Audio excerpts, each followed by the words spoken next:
자, 이제 신제도주의로 들어가 보도록 하겠습니다. 신제도주의에 대한 설명, 옳은 것이 뭐냐, 이렇게 또 나와 있습니다. 비공식적인 제도나 규범도 넓은 의미에서 제도로 규정한다 라고 했는데요. 이게 이제 신제도주의는 구제도주의랑 그런 면에서 이제 큰 차이가 있다라고 말씀을 드렸고요. 행태주의적인 접근 방법을 지지한다라고 나와 있는데요. 예, 그건 전혀 그렇지 않죠. 이게 비판 이론입니다. 비판 이론이었고, 역사적 신제도주의는 분석 수준 면에서 방법론적 개체주의 입장을 취한다. 이건 틀린 겁니다. 방법론적 전체주의 입장을 취한다. 이렇게 보셔야 돼요. 방법론적 전체주의는 뭐냐면은요. 이런 거요. 전체가 이렇기 때문에 그 안에 포함되어 있는 개별의 구성원들도 다 그 방향을 따라간다. 이렇게 보시면 되고요.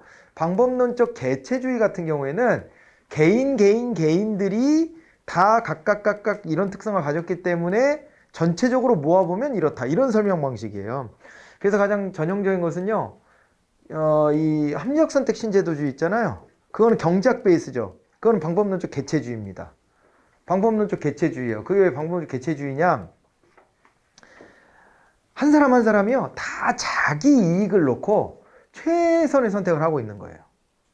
최선의 선택을 하고 있는데 그런 것들이 모여지다 보니까 어떻게 되는 거예요? 그런 게 모여지다 보니까 전체적으로도 효율성을 극대화하는 데 도달하더라. 이런 식의 접근이거든요.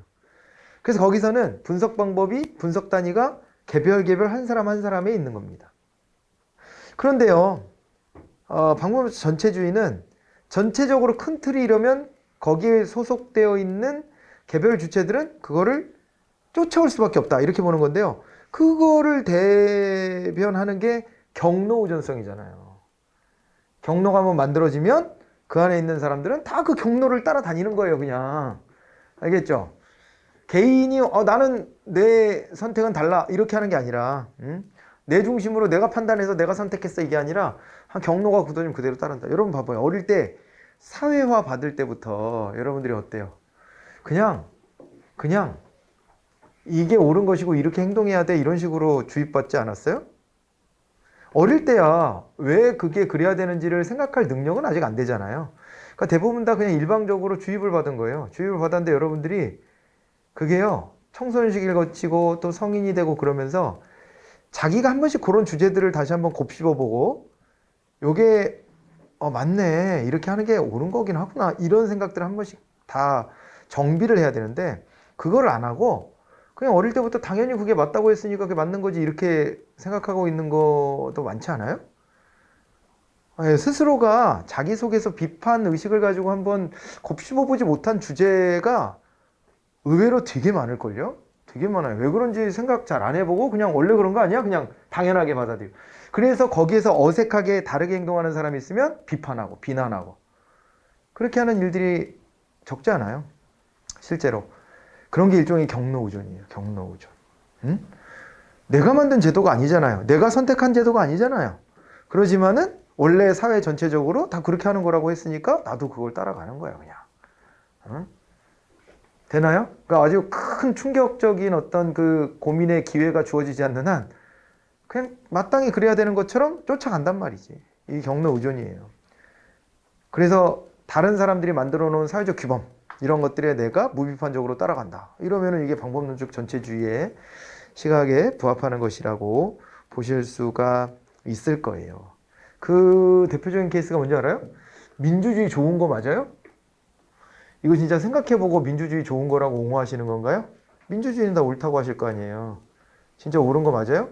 아니면 우리 사회에서 민주주의 그게 필요한가? 이렇게 말하면은 사람들이 뭐야 저 새끼는 뭐야?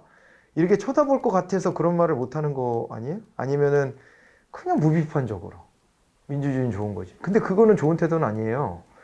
민주주의에 대해서 이해해 보려고 노력하고 민주주의가 이래서 좋은 거구나. 이런 점 동의가 되네. 이렇게 해야 되는데 그런 생각을 제대로 해봤는가?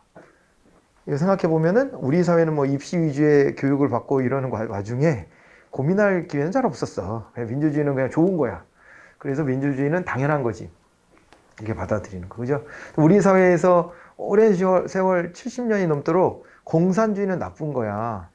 그냥 그래서 그렇게 주입됐지 않았어요? 공산주의 뭔지 알아? 알고 욕하는 거야? 정말? 공산주의가 뭔지 알고 역사적 맥락이 어떤지 알고 마르크스 경제학이 어떻게 구성되어 있는지 내가 파악해보고 욕하는 겁니까? 대부분 아니에요. 마르크스의 자본론을 읽어본 사람이 대한민국에 몇 프로나 되겠어. 그런데 그냥 욕해. 그죠?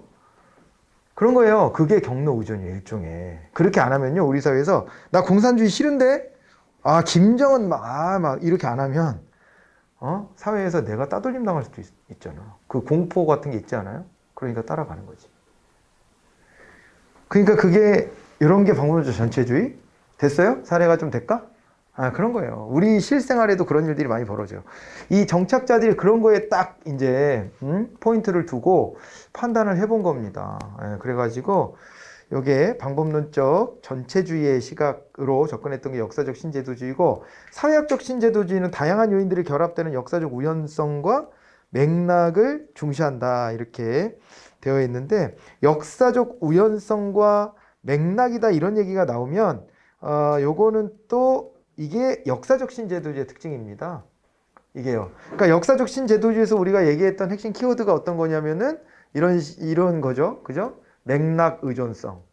그죠? 맥락 의존성과 우연성. 그리고 그 안에서 제도를 만드는데 어떤 자기네들의 이제 맥락이나 역사적 우연을 가지고 제도를 만드는데, 제도를 만들 때는 권력의 관계가 대등하다 아니다? 아니다. 권력의 관계가 차등이 있다. 당연하지 않아요? 우리가 제도를 만드는 데 있어서 영향력을 크게 가진 사람과 크게 갖지 못하는 사람으로 나눠지는 거 아니에요? 그런 거 아닙니까? 그 차등이 있어. 차등이 있고, 근데 어찌저찌 됐거나 그 사회에서 제도가 만들어지면 그 제도는 경로 의존하게 된다. 커다란 단절 균형적인 사건이 벌어지지 않는 한 그 제도는 계속 유지된다. 사람들은 그 길로만 따라다닌다. 됐죠? 그래서 3번, 4번이 이게 보면은 3번은 참 역사적 신제도주의이려면 전체주의가 돼야 된다 그랬으니까 이게 틀린 거였죠, 참. 그렇게 해서 틀렸고, 4번이 역사적 신제도주의에 대한 설명이고. 그렇습니다. 그렇게 정리하시고요. 80번은 지나갈게요. 우리 비슷한 얘기고. 81번으로 가봅니다. 신제도주의에 대한 다음 설명 중 옳지 않은 것 테스트 1번. 신제도주의는 행태주의에서 규명하고자 했던 개인의 선호체계와 행위 결과 간의 직선적 인과관계에 의문을 제기한다. 이렇게 나와 있네요. 그죠? 그러니까 이제 말은 좀 어렵게 되어 있긴 하지만은 행태주의가요, 개인의 선호체계와 행위 간의 직선적 인과관계, 이렇게 얘기를 했습니다. 그러니까 단순하게 그들이 어떤 선택을 하면 그것이 뭐라 그럴까요? 자신의 어떤 선호가 반영되어서 그런 행위를 했다라고 보는 그런 견해로부터 이제 의문을 제기했다. 이렇게 좀 보시면 되겠죠. 그죠?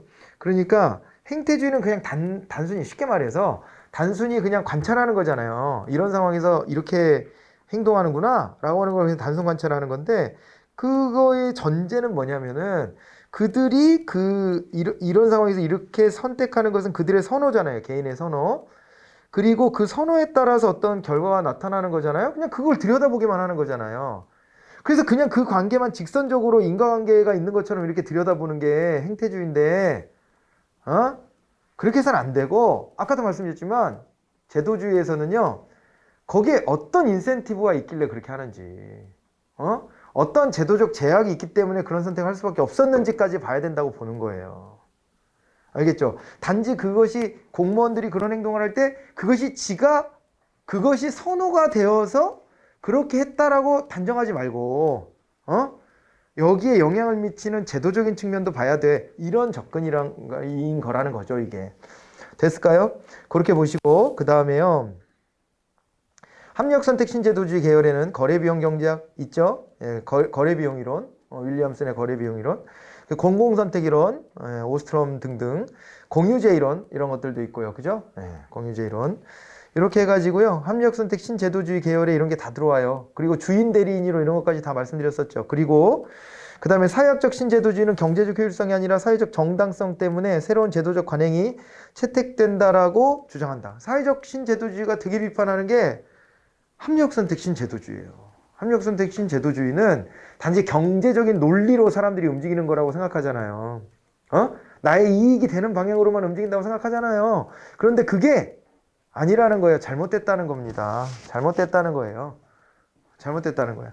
그러지 않고 사람들은요, 사회적 정당성, 그러니까 다른 사람하고의 관계, 이런 것 속에서 내가 이렇게 행동하지 않으면 비난받을 수 있어. 어? 나만 이상한 사람 취급받을 수 있어. 그런 거 있잖아요. 그런 게 굉장히 크게 작동한다라고 보는 거예요. 응? 그래가지고 요게 새로운 제도적 관행이 채택된다. 사회적 정당성 때문에. 이런 얘기는 맞는 얘기로 봐야 되겠습니다. 그죠? 역사적 신제도 중 경로 의존적 사회적 인과관계를 강조하죠. 특정 제도가 급격한 변화에 중단될 수 있는 가능성을 인정합니다. 예, 이거 부정한다가 틀렸는데 이럴 때에만 그 경로가 새로 바뀔 수 있다는 거예요. 경로가 재설정되는 것은 뭔가 이런 아주 격변하는 이런 어떤 사건, 사고 뭐 이런 게 이제 와야 그제서야 이 경로가 바뀔 수 있다 이렇게 보는 거죠. 자, 그런 맥락에서 역사적 신제도 조금만 더 볼까요? 자, 가봅니다. 여기 문제가 두 번 반복되는데 하나는 지워버리셔도 됩니다. 자, 역사적 신제도주의 특징으로 옳지 않은 것 그랬을 때 행정기관, 의회, 대통령, 법원 등 유형적인 개별 정치제도가 주된 연구 대상이다 그랬는데요. 이거 어때요? 행정기관, 의회, 대통령, 법원 등 유형적인 개별 정치제도가 주된 연구 대상은 이건 과거의 구제도주의에서 주로 이런 거를 대상으로 연구를 삼았거든요. 역사적 신제도주의에서도 이걸 봅니다. 보지만은 이것뿐만 아니라 비공식적인 규범 같은 것도 다 포함해서 본다. 이렇게 해야 되기 때문에 이게 1번은 좀 아닐 가능성이 높죠. 지금 제도를 이해하는 데 있어서 역사적 사회적 맥락, 이게 중요해요. 각 사회가 왜 다른 제도를 가지고 있는가, 이것을 역사적인 배경 같은 데서 찾는 거예요. 제도가 형성되면 안정성과 경로 의존성을 갖는다고 보고요. 제도란 공식적 법 규범뿐만 아니라 비공식적 절차 관례, 관습도 포함한다. 1번이 답이겠네요. 그래서 그죠? 이렇게 찾아내시고, 그 다음에 84번은 이제 합리적 선택 신제도주의 안에서 공공선택론에 대한 설명입니다. 공공선택론에 대한 설명인데 가볼까요? 정부를 공공재 생산자로 규정하며 시민들을 공공재 소비자로 규정한다라고 했는데 어떤가요, 이거? 정부를 공공재 생산자로 규정했대요. 그리고 시민들은 공공재 소비자래요. 이게 생산자, 소비자 이런 관점. 이게 경제학적 관점이잖아요. 모든 거를요, 수요 공급의 이치에 따라서 분석하는 겁니다. 그래서 정부도 생산자, 이거 시민도 하나의 소비자고 그렇다는 거죠. 그러다 보니까 우리가 투표 행위를 하나 하더라도 이들이 볼 때는 이게 수요 공급이에요. 그죠? 수요 공급이요. 공급자들끼리 경쟁하는 겁니다. 공급자들 경쟁해서 내 상품을 사세요라고 막 광고 홍보하는 거예요. 하다 보면 약간 뻥도 쳐. 그죠? 뻥도 쳐. 공약이 좀 부풀려지고 그런 거 있잖아. 뻥도 쳐 막. 그리고 옆에 물건이 잘 팔릴 것 같으면 옆에 물건이 좋은 점이 뭔지를 캐치해 가지고 자기네도 막 따라해. 그러면서 우리 상품이 더 좋은 거라고 막 어필합니다. 그럼 우리는 그 중에서 하나를 선택하죠. 하나를 선택하고 소비하죠. 그게 투표로 이어지는 거죠. 돈을 내는 거 대신에 표를 주는 것 뿐이야. 이런 식으로 완전히 경제학적인 어떤 마인드를 가지고 이거를 이제 분석하고 있다. 이렇게 보시면 되겠고요. 자유시장의 논리를 공공부문에 도입함으로써 시장 실패라는 한계를 안고 있다. 이게 이제 경제학 베이스이다 보니까 이 관료제를 좀 부인하고 시장의 원리를 강조합니다. 그러다 보면은 이제 아무래도 또다시 어떤 시장 중심의 논리가 자리를 잡으면서 그러면서 어떻게 되겠습니까? 그러면서 이렇게 시장 실패가 또 도사리게 될 가능성도 물론 있습니다. 그렇게 보시고 시민 개개인의 선호와 선택을 존중하며 경쟁을 통해 서비스를 생산한다. 이게 자본주의 시장 경제의 그 논리 아닙니까 다. 그죠? 그리고 이게 좋은 거라고 보는 거예요. 관료제가 너무 어때요? 독점성을 가지고 있잖아요. 독점성을 가지고 있어서 그게 문제인 거예요. 아니 독점성을 가지면 뭐가 문제라고 그랬어요? 상품도 단일된 것만 내놓는다는 거예요. 그죠? 그러다 보면 개인의 선호를 맞춰주기가 어렵다. 그거 아니겠습니까? 그래가지고 그런 걸 극복하기 위해서는 시장경제 원리처럼 이렇게 돌아가는 게 좋겠다. 이렇게 하는 것이고요. 북해년 창시하고 오스트롬을 발전시켰다. 맞는 얘기입니다. 북해년하고 털럭. 그래서 여기서는 비용극소화 모형이라고 해서 제가 그래프까지 그려가면서 막 기본이론 때 설명을 드렸었을 거예요. 그랬을 텐데 뭐 그거 있죠. 의사결정을 할 때 참여자의 수가 어느 규모가 되는 게 비용을 절감할 수 있냐. 뭐 그거 연구했던 거 아닙니까? 그게 이제 북해년 털럭이고요. 그리고 이제 그거를 이제 오스트롬 민주행정 패러다임을 통해서 더 많이 발전시켰다. 이렇게 보시면 됩니다. 그런데 이제 뒤에가 틀려요. 정치학적인 분석이냐 아니고요. 경제학적인 분석이라니까요. 이게 합리적 선택 신제도주의의 일환이잖아요. 그래서 이게 경제학의 렌즈를 가지고 비경제 분야도 다 경제학스럽게 해석을 하는 이런 경향을 띈다라고 말씀을 드렸었습니다. 개인의 기득권을 계속 유지하려는 보수적인 접근이라는 비판이 있다라고 되어 있습니다. 그죠? 이게요, 자본주의 시장경제가 그대로 유지되는 거잖아요. 이 논리대로 하면. 자본주의 시장경제가 유지되고, 그 다음에 심지어 공적 영역에서도 시장경제 원리가 적용이 된다면, 그러면은 형평성은 누가 챙겨주는 겁니까, 도대체? 기득권의 논리 그대로 가는 거 아니에요? 그죠? 그잖아요. 그런 비판도 있는 거예요. 그러니까, 우리가 규제 얘기도 하고 그랬습니다만은, 경제적 규제를 풀어줘라. 그게 이제 대세다. 이렇게는 말씀을 드렸는데, 경제적 규제를 계속 풀어주잖아요? 그럼 어떻게 될까요? 그러면 개별 활동이 자유로워지고, 개별 활동이 자유로워지면 경제 성장에도 도움은 되겠지. 그렇지만은, 그렇게 성장하는 게 일반 서민들한테 무슨 의미가 있죠? 삼성전자가 세계 1등에서 여러분들한테 돌아오는 게 뭐예요?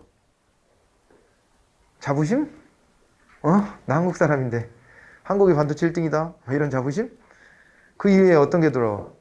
그게 돌아오려면 어떻게 해야 돼요? 세금도 좀 매겨야 되고. 그잖아요. 세금도 매겨야지. 그거가 복지 정책도 좀 해야 되고. 그 다음에 최저임금도 좀 주게 해야 되고. 여러 가지로 규제를 해가지고, 그죠? 또 갑질도 못하게 하고. 이런 큰 기업들은 갑질의 유혹이 있거든요, 항상. 갑질도 못하게 하고. 이렇게 저렇게 해가지고 공생하게끔 만드는 게 필요하지 않아요? 그래야지 전 국민한테 의미가 있는 거예요. 삼성전자 보유국이라고 하는 것만으로 우리가 그걸로 우리한테 모두에게 다 이득이 온다라고 말할 수는 없잖아요. 그잖아요. 그러니까요. 그래서 규제가 불가피한 있는 거예요. 한편으로는. 이해가 돼요? 그런데 이런 공공선택론은 어때요? 다시 시장경제 원리로 돌아가서 오히려 모든 걸 다 시장의 논리로 해석해 버리려고 하는 이런 경향이 있기 때문에 그렇게 연구한다면은 그러면은 굉장히 보수적인 접근. 자본가들이 굉장히 이득이 될 수 있을 만한 결과. 이런 거로 연결될 것이다. 이런 비판이 있는 것도 사실이라는 거죠.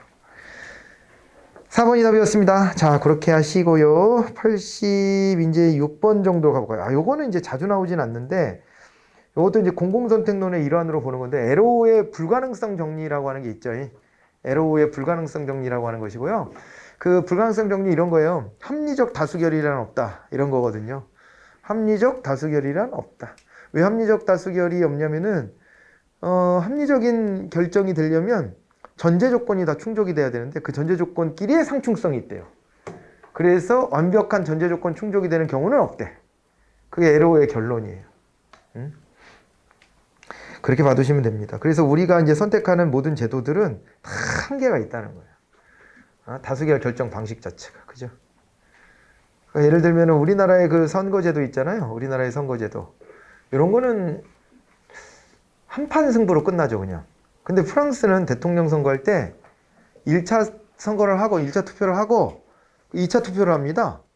1차 투표를 해서 과반을 확보한 후보가 있으면은 모르겠지만 과반 득표자가 없으면 없어요. 항상 선거 결과상. 없는데 그러면 1등, 2등을 놓고 결선 투표를 하는 거야. 그러면 2등, 처음에 2등을 했던 사람이 뒤집어서 당선이 되기도 하거든요. 이런 제도를 가지고 있는데 우리나라는 어때요? 단판 승부로 끝나요. 단판 승부로. 그러다 보니까 나타나는 현상이 맨날 단일화 압력이죠. 단일화 압력. 야, 쟤네를 꺾으려면 우리끼리 단합해야 돼. 뭐 이런 거 있잖아. 그런 거래. 근데 결선 투표가 있으면 그러지 않아도 돼요. 1차 투표 때 각자 다 뛰는 거예요. 그냥. 각자 다 뛰고 1차 투표로 결론이 안 날 가능성이 높으니까 그러면은 2차 투표 들어가면 되잖아. 그때는 자동 단일화 아닙니까? 그건? 어떤 게 더 합리적일까요? 결론 내리기 어려워요. 그냥 선택할 뿐이지. 뭐가 더 좋은 제도다 이렇게 단정할 수 없어요. 이해되죠? 이게 무슨 말인지. 그러니까 우리가 최대한 민주적인 어떤 절차들을 만들어 놓고 있지만 이게 여러 가지 기준에 근거해서 보면 완벽한 합리성을 가진 건 없다. 이런 거예요. 현실적인 한계가 있다. 그런 거의 대표적인 학자가 이제 에로우다라고 봐두시면 되겠습니다. 자, 그래가지고 이 기본 조건을 얘기를 했는데 1번. 집단의 선택 과정은 합리적이어야 된다 그랬는데 요게 파레토 원리예요. 그러니까 개인의 선택 말고 이게 모여졌어. 집단적 선택으로. 그러면 이것이 합리적 선택일 것이다 라는 믿음을 줘야 되는 거예요. 그게 파레토의 원리입니다. 파레토의 원리. 왜 우리 경제학에서 사회 전체 효율성 극대화되는 걸 파레토 최적 뭐 이렇게 얘기하잖아요. 그래서 이게 파레토 원리예요. 자, 그 다음에 개개인의 선택의 자유가 제한돼서는 안 된다라고 하는 건데요. 요거는 이제 선호의 비제한 혹은 완비성 이렇게 얘기를 해요. 모든 걸 다 비교해 볼 수 있어야 된다. 뭐 이런 거거든요. 모든 걸 다 비교해 봐야 되고 그 다음에요. 어느 누구도 집합적인 선택의 과정에 대해서 결정적인 영향력. 누군가 한 사람이 결정적 영향력을 가지면 안 돼. 응? 그래서 요거는 비독재성 뭐 이런 거거든요. 비독재성 이런 원리가 됩니다. 그런데 이게 4번을 보면 두 대안에 대한 개인의 선호 순위는 두 대안뿐만 아니라 다른 제3의 대안도 고려해야 된다 그랬는데 요거는 이제 요거는 독립성, 대안의 독립성이라는 게 있거든요. 그거에 위배된 거예요. 대안의 독립성은요. 제3의 대안하고는 비교하지 말고 둘씩 비교를 해야 되고요. 모든 대안을 다 완전 비교할 수 있어야 되고 뭐 그런 이치가 있거든요. 그래서 4번은 그 내용을 약간 비틀었다 이렇게 봐두시면 되겠습니다. 아시겠죠? 여기다가 하나 덧붙이면 이행성이라는 것도 있어요. 지금 이제 4가지 얘기가 나왔잖아요. 거기다 하나 덧붙이면 이행성이라는 것도 있는데 이행성은 이런 거예요. 예를 들어 순대가 떡볶이보다 좋은 사람이 있어. 나는 순대랑 떡볶이 중에 순대가 더 좋아. 그죠? 떡볶이랑 튀김 중에 뭐 먹고 싶어? 그랬더니 떡볶이가 더 좋대. 그러면은 순대랑 튀김 중에는 뭐 먹고 싶어? 그러면 당연히 순대가 더 좋다고 해야 되잖아. 그러니까 순대랑 떡볶이를 붙였을 때 순대가 먹고 싶대잖아. 떡볶이랑 튀김을 붙였더니 그때는 또 떡볶이가 먹고 싶대. 그러면 튀김이 3순위여야 되잖아요. 그러면은 순대가 튀김보단 좋아 이래야 되는데 이게 이제 이행성이거든요. 모순된 결과 나오기도 해요. 현실에서. 순대랑 튀김? 그건 튀김이 날 것 같은데? 이럴 수도 있어. 갑자기. 그러니까 이런 게 이제 이행성인데 이행성에서 어긋나는 경우들도 있고 그렇다는 겁니다. 여기 이제 이런 게 어긋날 때들이 있어가지고 바람직한 의사결정, 합리적인 의사결정 이런 것들을 하기가 어렵다, 불가능하다, 불가능성 정리 5가지의 기준을 가지고 얘기한 겁니다. 4번이 답이 됐습니다. 87번 행정학의 정체성 위기에 대해서 한번 또 이제 들어가 보죠. 행정학의 정체성 위기는 언제 왔죠? 기억나요? 행정학은요 역사가 짧잖아. 130년 됐잖아. 응? 행정학이란 그전엔 없었으니까 없는 것이 정체성의 위기를 겪을 필요는 없는 거고 그 우드로 윌슨으로부터 시작됐다고 봐도 130년밖에 안 되는데 생겨났어. 그리고 겨우겨우 이제 그때 어때요? 정치학으로부터 독립하려고 하잖아. 그래가지고 야 우리는 정치랑 다른 거야. 우리는 관리 학문으로서 경영하고 비슷해. 이러고서 막 독자성을 가지려고 되게 노력했는데 결국엔 대공황을 거치면서 어떻게 돼요? 대공황을 거치면서 그러면서 어떻게 됐냐면은 이제 대공황 속에서 저기가 됐잖아요. 이제 현실의 문제를 어떻게든 극복해야 되니까 그러다 보니까는 이제 어쩔 수 없이 정치와 행정이 다시 붙는 통치기능론이 나타나잖아요. 통치기능론이. 맞아요? 정치와 행정이 붙어버리는 통치기능론이 나타나게 됐고 이 통치기능론의 상황에서 요 상황에서 이제 요 상황에서 행정학이라고 하는 게 독자성을 가진다고 막 주장을 해 왔지만 결국에는 정치로 수렴되는구나. 니네가 독자성을 갖기는 어렵지. 이게 행정학의 정체성 위기예요. 됐죠? 다시 그렇게 정리해드리고 그랬을 적에 이제 아니야.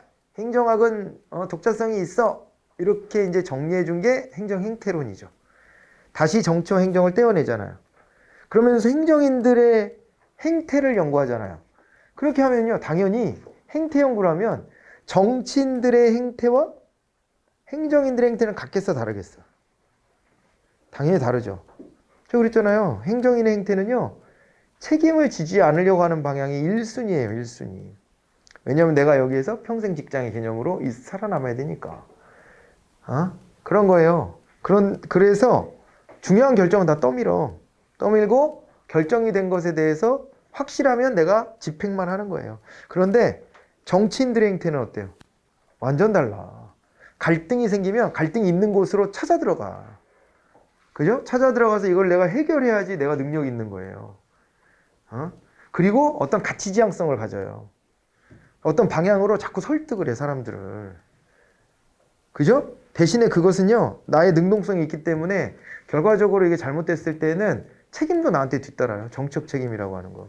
뒤따르거든요. 근데 그걸 감내해요. 대신에 한 방이 있지. 그죠? 한 방이 있어. 정치적으로 어떻게, 여기서 가면, 그잖아요. 막 장관도 되고 그러잖아요. 행정인으로 가면 어때요? 자기 되게 이렇게 보수적으로 어떻게 보면 이렇게, 그죠?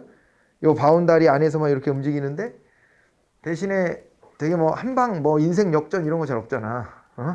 정치인은 근데 있죠. 한 방이 있잖아. 이번에 보니까 어디야? 칠레인가? 대통령이 30대가 대통령이 됐던데 35살인가? 한 방이 있잖아, 정치는. 이렇게 관료로 30 몇 살에 뭐 높은 자리 갈 수 있어요? 죽어도 안 돼. 그거 죽었다 깨나도 안 돼. 그건 전쟁 직후 사회나 뭐 혹시 몰라. 안 돼. 안정적인 사회에서 절대 그런 일이 있을 수 없어.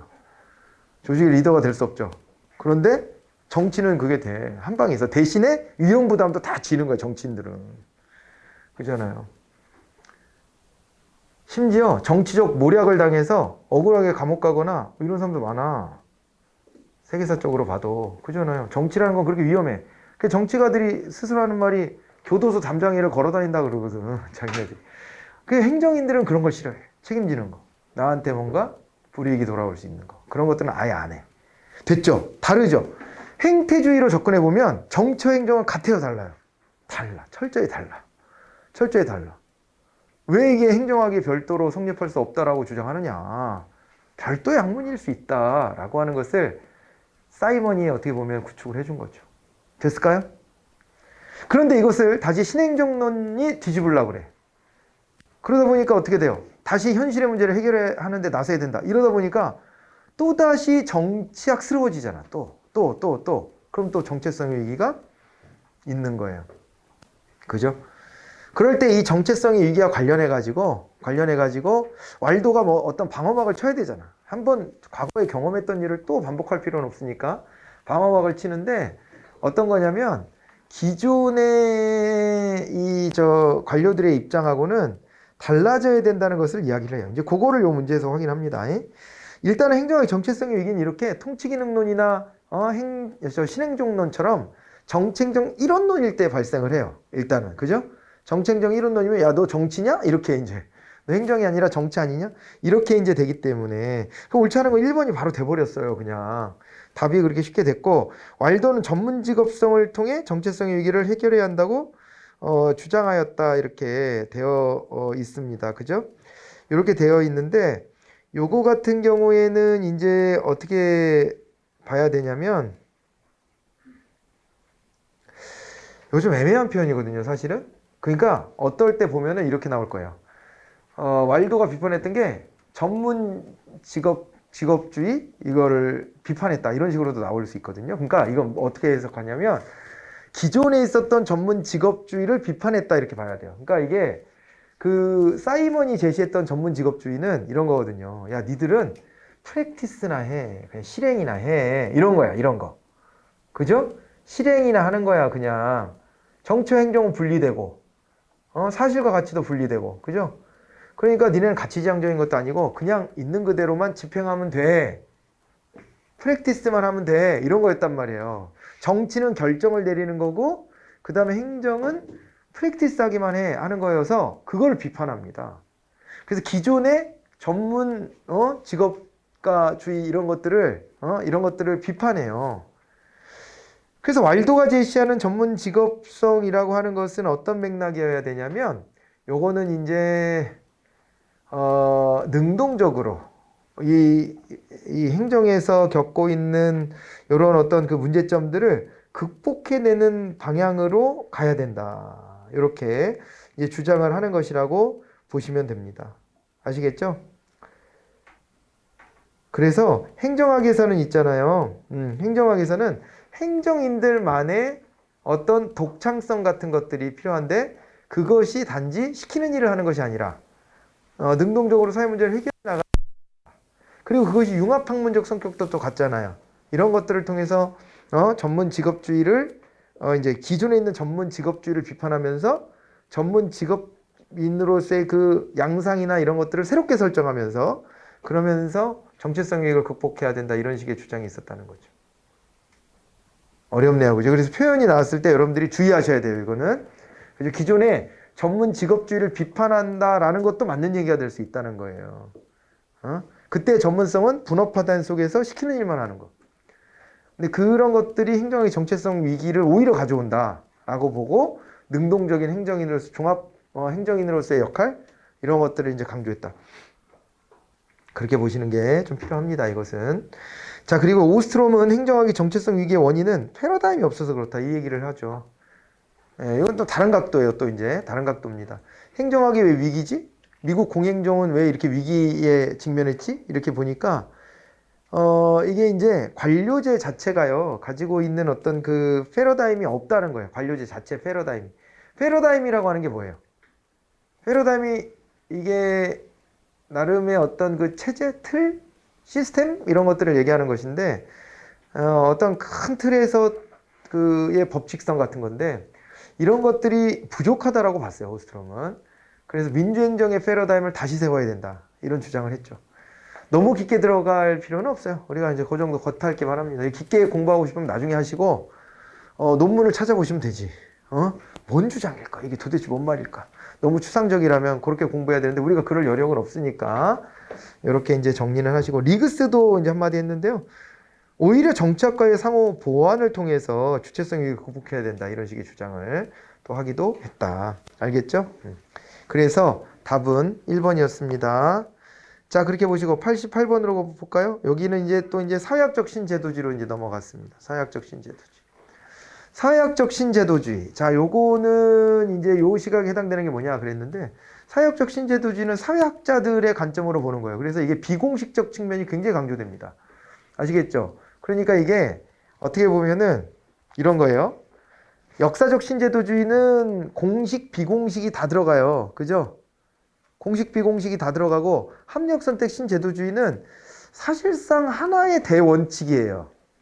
시장경제 원리. 그죠? 그거에 국한되는 거고. 근데 사회학적 신제도주의는 여기는 사회학자들의 접근이다 보니까 아니 개별적인 어떤 그 집단들이 여러 개 만들어지잖아요. 여러분들도 각자가 속해 있는 집단이 한두 개가 아니죠. 굉장히 여러 개의 집단에 소속돼 있잖아요.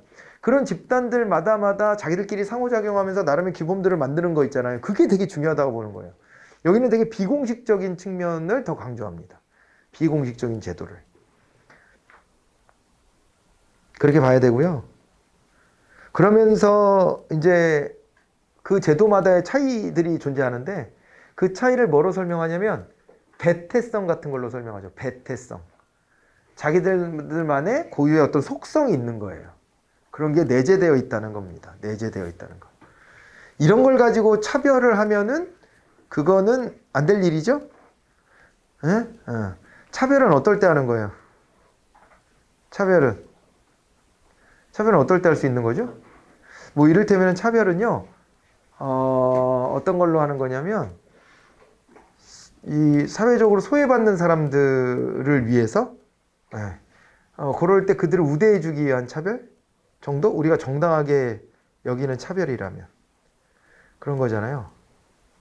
특히, 그리고 이런 차별 가능합니다. 능력과 노력의 정도에 따른 차별. 요건 우리가 다 받아들이고 있는 거잖아요. 남들보다 성과를 더 낸 사람한테 더 우대한다. 이거 우리가 뭐 반론 제기하지 않죠. 적정선에서의 우대를 한다면 그 노력한 만큼의 우대를 하는 거. 이거는 다 받아들여지는 정당한 차별이에요. 그런데 정당하지 못한 차별이 뭔지 알아요? 자기의 노력으로 어떻게 할 수 없는 건데 그걸 가지고 차별하거나 문화적인 결과물을 가지고 차별하거나 이런 것들은 하면 안 되는 거예요. 그런 거죠. 그래서 차별해서는 안 되는 게 뭐예요? 성별. 주어진 거잖아. 성별. 차별하면 안 됩니다. 그리고 또 출신 지역. 차별하면 안 되죠. 외모. 차별하면 안 돼요. 그죠? 인종. 차별하면 안 돼요. 내 노력으로 어떻게 바꾸나? 안 되는 거잖아요. 다 안 되는 거고. 또 뭐가 있냐면은 문화적인 거 아까 말씀드렸다시피 그 생활 양식 같은 걸 가지고 차별하는 거. 이런 것도 안 돼요. 종교 이런 걸로 차별한다거나 그런 건 안 됩니다. 물론 뭐 거기서 마지노선은 있지. 이를테면은 사이비 종교 이런 거는 우리가 또 엄단해야 되는 거죠. 사이비 종교의 특징은 어떤 건데요? 사이비 종교의 특징은요, 이것이 사이비 종교의 특징은 돈 문제가 걸립니다. 항상. 그죠? 그러니까 몇 가지 사회 질서를 해치는 것이 있어. 그 개인과 그 사람이 속한 가족의 삶을 피폐하게 만듭니다. 경제적으로 자기 현혹해가지고 돈을 삥땅 치지. 사이비 종교의 특징은, 그죠? 응? 그리고 성적인 문제? 이런 게 불거지는 경우도 많고, 이건 다 사이비 종교예요. 그건 사회 질서 문란하게 하기 때문에 그거는 통제 대상이죠. 그런데 그런 일이 벌어지지 않은 거를 국가가 함부로 사이비 종교네 뭐네 이렇게 규정할 수도 없고, 그죠? 우리 같이 특히 국교를 인정하지 않고 종교의 자유를 인정하는 국가에서는 그런 거죠. 그래서 이 사회 문제를 일으키지 않고 정상적인 범주에서 활동하는 그 어떤 종교 행위도 인정이 돼야 되는 거 맞아요? 그런 거. 그런 거에 선을 가지고 우리가 아무튼 문화적인 것과 인간의 노력을 어찌할 수 없는 부분에 대해서는 차별하면 안 되는 거. 이렇게 되어 있지 않습니까? 네, 그런 거. 그래서 여기요, 다시 본문으로 돌아와서 이 문화적인 것은 자기들끼리 이렇게 저렇게 해가지고 형성된 거예요. 그죠? 그래서 그거는 차별의 대상이 아니라 존중돼야 될 대상이잖아요. 그것이 하나의 제도로 인정돼야 되는 거예요. 이게 사회학적 신제도주의가 갖고 있는 관점이에요. 그러다 보니까 획일적으로 자본주의 시장경제 논리 같은 것들을 얘기하는 거. 시대와 장소를 초월해서 어디서나 다 자기의 개인적 이익을 추구하는 과정에서 이 시스템으로 다 돌아갈 수밖에 없어 라는 식의 주장을 하는 합리적 선택 신제도주의가 싫어. 이 사람들이 봤을 때는. 말도 안 돼. 그죠? 그렇기도 하고 다시 아까 얘기했던 걸로 돌아가면 배태성이라는 게 있다. 개별적으로 다 배태성이 있다. 자기들만의 고유의 특성 같은 것들이 있고 그런 게 반영되는 것이다. 기질이라는 것도 무시할 수 없죠. 그러니까 환경적인 요소 때문에 기질이 결정될 수도 있고요. 그죠? 그리고 문화적인 것 때문에 또 거기서 교육받은 사람들의 기질이 또 바뀔 수도 있고 뭐 그렇다고 보여집니다. 그죠? 대체로. 그래서 한국 사람의 특징이 이렇고 일본 사람 특징이 이렇다. 그 기질에 좀 차이가 있잖아요. 그런 게 남게 되는 거죠. 남는데 그게 차별의 대상이 돼서는 안 되고, 이제 그거는 이제 차이입니다. 차이. 아무튼 이런 걸 존중해야 되고, 그러면서도 한편으로는 더 세련돼 보이고, 더 멋져 보이고, 더 저게 선진적으로 보이는 게 있으면 그거를 모방하려고 그러죠. 그거를 이제 우리가 이소모피즘, 동형화 이렇게 얘기했던 거죠. 동형화. 그것도 사회적 신제도주의 핵심적인 이론 중에 한 가지가 됩니다. 그죠? 자, 이제 그런 식으로 정리를 해놓고 한번 들어가 봅니다. 제도는 장기간에 걸쳐 나타나는 인간 행동의 정형화된 유형이다라고 했는데요. 예, 그거는 이제 제도가 장기간에 걸쳐 인간 행동의 정형화된 유형이다라고 했을 때, 그거는 이제 역사적 신제도주의에 조금 더 어울리는 얘기죠. 그렇죠. 왜냐하면 사회학적 신제도주의는 자기들끼리 상호작용 속에서도 제도라는 게 쉽게 만들어졌다가 쉽게 없어졌다 할 수 있는 거예요. 그래서 어떤 역사적 맥락, 장기간에 걸쳐서 뭐 막 이런 얘기까지 나오면 그건 이제 역사적 신제도주의로 보는 게 좋겠고요. 제도는 인간 행동의 준것들을 제공하는 상징체계. 상징체계라는 것은 자기들끼리의 약속은 다 상징체계로 우리가 볼 수가 있거든요. 그렇게 해서 특정한 사회 내 문화적 제약이다. 이거 맞는 얘기가 됩니다. 제도는 개인 간 협력을 촉진하고 합의를 유지할 수 있게 하는 행위자 간의 사전의 약속이다라고 되어 있네요. 그죠? 그러니까 개인 간의 협력을 촉진하고 합의를 촉진하고 이런 얘기들이 이렇게 나와 있는데, 요거는 합리적 선택 신제도주의에 좀 가까워 보이죠. 그죠? 예. 그러니까 경제 시스템 같은 것도 만들어 놓고 그걸 가지고서 이제 사전에 약속을 해놓고 그 룰대로 움직인다.